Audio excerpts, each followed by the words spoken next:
This playlist deals with some aspects of Eurocode 2 version 2023. Watch this playlist for further selected topics.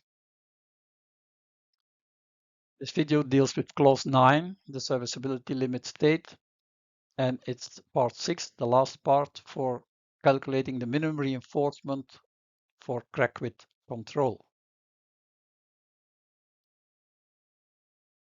In this video, we will talk about tension. The previous videos was about bending, and it will talk about the minimum reinforcement according to Annex S. It means when there is a crack width specified and the steel stress is smaller than the yield stress of the reinforcement. It means that we have to use formula S2, which is this one, combined with formula 9.3, because the minimum reinforcement will always be bigger than the ones mentioned in 9.3. We will use as an example FCK 30 megapascal, stirrup diameter 10, concrete over 40. We will look it up for concrete depth from 400 to 1000 millimeters. The distance between the different rebars is between 50 and 300 millimeter, which is a choice of the designing engineer. The diameter is must be bigger than 8, also a choice of the designing engineer. And n is the number of rebars, it's an integer, and it will be bigger than 2. And AS bin must be smaller than AS provided to obtain a unity check of at least of maximum 1. In this formula, AC effective is defined in figure 9.3 for tension, but in the location where tension is mentioned, then there is no indication of a circular section. This was the case for bending only, but for tension, it's not there. Maybe it's something that was forgotten. You see that for calculating AC effective, that for instance in the first part here, you will see that the area on the bottom of the section plus the area on top is together 2 times AC effective. Now, what does this mean? Does this mean that the reinforcement must be symmetrical? Otherwise, you will have AC effective least, for instance, AC effective W1 and AC effective W2 for least tension section and most tension section. So again, this figure 9.3 is not very clear on that. The other symbols are the same as for bending.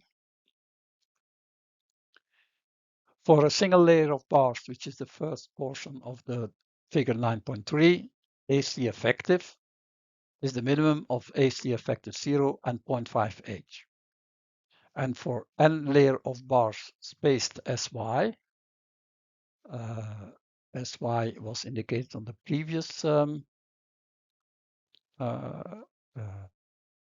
figure or the previous slides. SY is the distance between 2 layers of reinforcement. Then AC effective is equal to that. And AC effective 0 is the minimum again that we've seen before. It's the same thing. And AY equals AX in all our examples and is equal to 1 layer of reinforcement with 1 diameter. Otherwise, it's getting very, very complicated. And for isolated bars, which is in fact this drawing, BC effective is the minimum of what is stated here. Again, this is difficult to apply, so we have shown in the previous videos that you can simplify this form. Applying those input data to calculate minimum reinforcement, then on the x-axis you have the total depth of the beam going from 400 to 1000 millimeters. On the y-axis It's the minimum required reinforcement for, as stated in 2000 in version of 2023 or in the version of 2004. So this indication is a little bit confusing. The y-axis is just the minimum required reinforcement.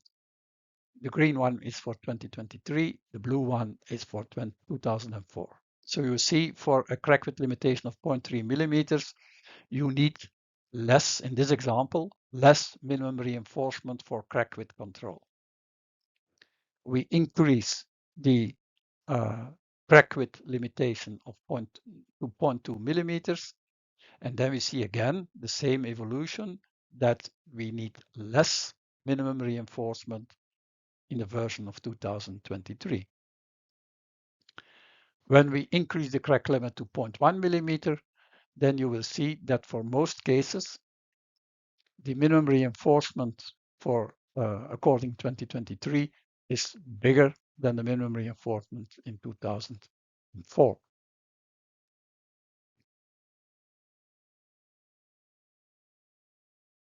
Now we can compare the different calculations. Again, for a concrete depth of 400 to 1000 millimeters. On the y-axis, it's the reinforcement according to code 2023 regarding the one of 2004. And 1, that's when both are equal. And when it's smaller than equal, there is a decrease in minimum reinforcement, and bigger, there is an increase in minimum reinforcement. Something strange happens here in the sense of the dotted lines are the same calculations done with BC effective equal to B. And you see that they are just exactly the same. So the red curve and the red dotted curve are on top of each other. The same happens for the green and the blue one. So there is no difference at all in this example for pure tension that you calculate with BC effective or with B. Also, you will see that if you take more or less the mean value of this ratio, which is 1.2 for a crack width limitation of 0.1, that means that you have 20% as an average, more minimum reinforcement. And you see at the same time for a crack width limitation of 0.3 and 0.2 millimeters, you have a 30% decrease in minimum reinforcement. Why is there such a difference? Then the last part, we should talk about bending and axial force. The Annex S formula S3. And this formula S3 is given here in this slide. You should put this minimum reinforcement calculated by S3, but it should always be bigger than the ones for formula 9.4. This formula, like is stated here, the minimum reinforcement in the most tensioned side of the section. You can rewrite it to make it a little bit more comprehensible. And you can rewrite it as AS min times sigma S limit must be equal to a linear combination of NED and N critical, and must always be smaller than N critical.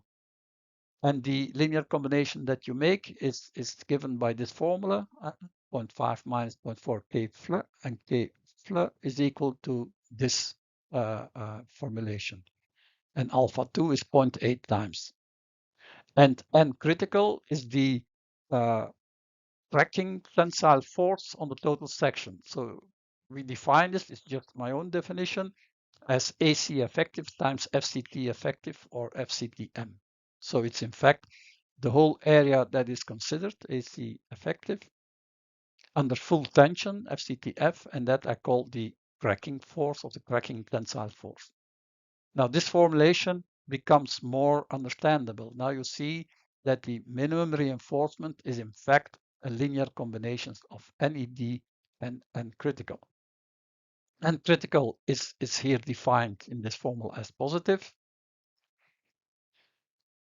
When there is compression, NED, when NED is equal to minus alpha 2 over alpha 1 times N critical, and critical is always positive. When there is compression, NED is negative.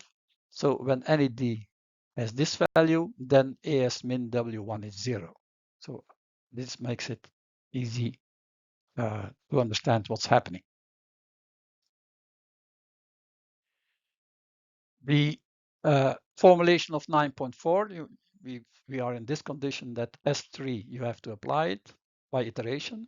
Then you have to make a comparison with 9.4, and then you have to take the maximum of the two. So an iteration on phi and n in S3 and 9.4 at the same time, it's not practical at all. So I would say don't use formulas S3 and 9.4 because on the first place, it's not clear what is the value that you should put in as NED.